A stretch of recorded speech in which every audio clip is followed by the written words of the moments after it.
Em 2018, o Lula inventou que era candidato, sabendo que não podia ser. E quando, finalmente, 20 dias, poucos dias antes da eleição, ele não pôde ser, que era uma mentira absolutamente desonesta, ele lançou o Haddad, que tinha acabado de perder a reeleição em São Paulo, para nulos e brancos, no primeiro turno. O Lula sabia o que estava fazendo. E eu ganhava todas as pesquisas. Na mesma noite, ali ainda antes de acabar a apuração, eu me declarei contra o Bolsonaro, fui para Brasília, participei da reunião da Executiva Nacional do PDT, declaramos o apoio crítico ao Haddad e simplesmente exerci um direito meu de não participar do comício ou de palanques e tal, porque eu estou aqui lutando há 10 anos, é a 4ª vez que eu sou candidato. Será que para mim só resta o direito, sabe, de apoiar gente que eu considero desonesta, incompetente, sabe, sem escrúpulo? O Lula não aprendeu nada, o Lula está agarrado com o Renan Calheiros, o Lula acertou-se com o Gedel Vieira Lima, lá na Bahia agora. O Lula está agarrado com o Eunício Oliveira, a quem já tinha dado R$1 bilhão de contrato sem licitação na Petrobras. Tudo ladrão. E eu sou obrigado a engolir isso em nome de quê? Eu não sou um burguês à toa. Eu estou preocupado com o meu país. O senhor vai até o fim com a candidatura? Eu vou até o fim? Eu vou ganhar a eleição. Anote aí o que eu estou dizendo para você. O Jacques Wagner esteve entre aqueles que queria pagar esse preço. O Jacques Wagner fez o seguinte cálculo. A pior coisa que pode acontecer é ganhar a extrema-direita. Então, é chegada a hora de o PT não ter a primazia de uma aliança de esquerda e ceder o espaço para um aliado tradicional nosso que vem desde lá de 2003. E os setores... Aí, veja, eu estou sempre falando, pensando no próprio partido, tá? Os setores menos lúcidos do PT não perceberam isso. O Lula se alinhou com esses setores, não só não se fez aliança, como ele tirou o PSB do Ciro. E ajudou a tirar partido do Centrão também do Ciro. Ele alega que o senhor aqui da prisão controlou todo o processo. Ele não alega nada. Você não pode querer que o jogador do São Paulo vá ajudar o time do São Paulo a ganhar do São Paulo. Você não quer que o Gabigol do Flamengo vá marcar gol contra o Flamengo porque está jogando com o meu Vasco da Gama. Não, não é assim.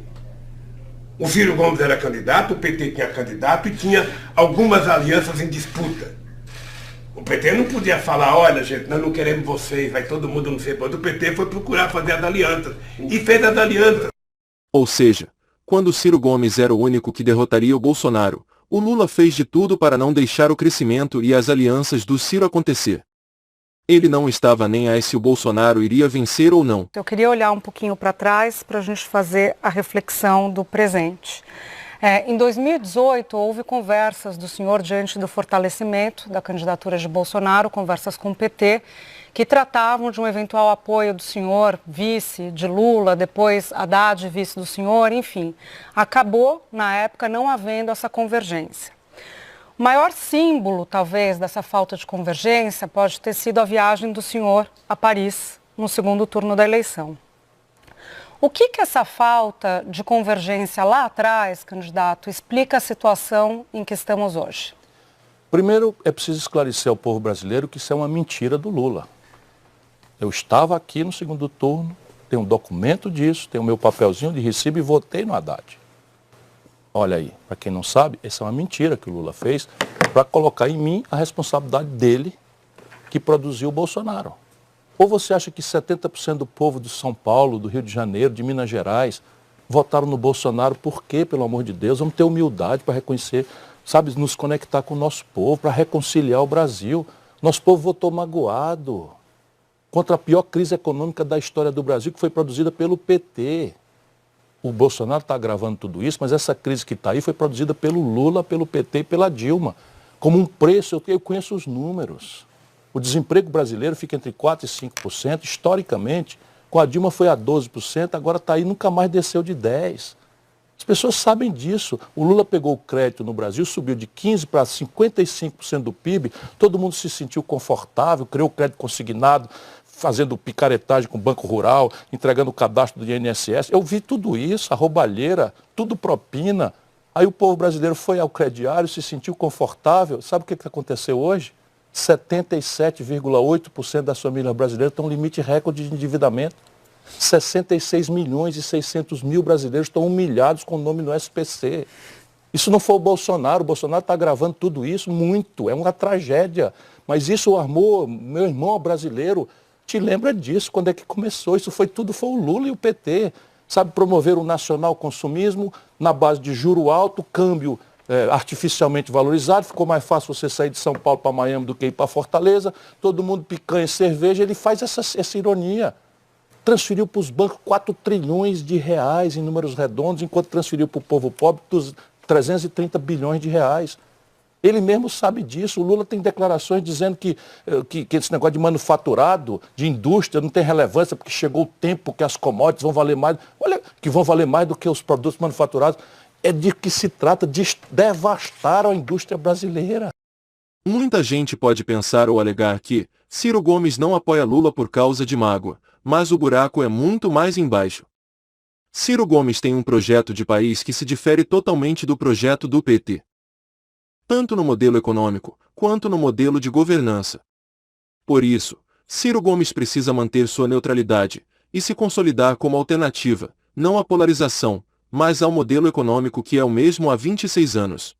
Só para a gente voltar para o assunto, quando o senhor disse que estava aqui no segundo turno, ele se refere à viagem que o senhor fez logo após o primeiro, não que o senhor deixou de votar no segundo. Tá. Acho que é esse o ponto. Ou seja, eles fazem o que fazem comigo e com o povo brasileiro e ainda querem que eu vá fazer campanha do lado deles. Como é que eu, dizendo que eles são corruptos, que eles são incompetentes, que eles destruíram o Brasil, que eles venderam o Brasil para os banqueiros, vou subir num palanque com essa gente? Então não tem convergência nesse ponto, é isso é onde eu queria chegar. Eu acho que na eleição nós temos duas tarefas.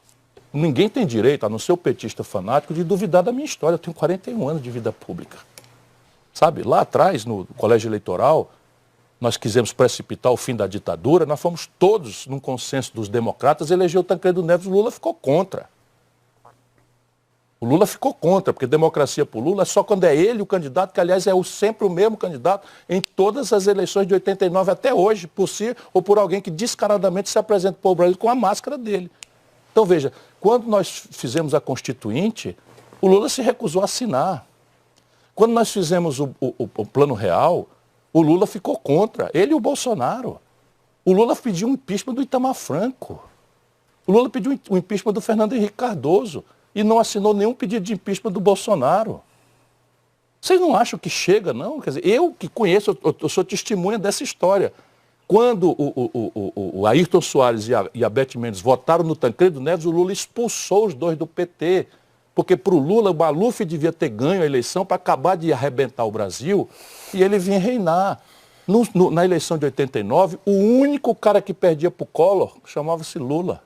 O Covas ganhava do Collor, o Brizola ganhava do Collor, o único que perdia para o Collor foi lá, recusou-se a fazer acordo com o Covas, com o Brizola, porque acordo para o Lula é só a gente ter que ter. O Lula está lá agarrado com o Eunício Oliveira no Ceará, fazendo a maior cisanha da nossa história recente. Não tem escrúpulo de nenhuma natureza. É o poder pelo poder e comigo eles não condam nunca mais. Anote aí com todos os S's e R's. Agora, o que isso significa qualquer contemporalização minha com o Bolsonaro, eu digo, me respeitem. Me respeitem. Nenhum voto ao Bolsonaro. Agora, fazer campanha com essa gente, nunca mais.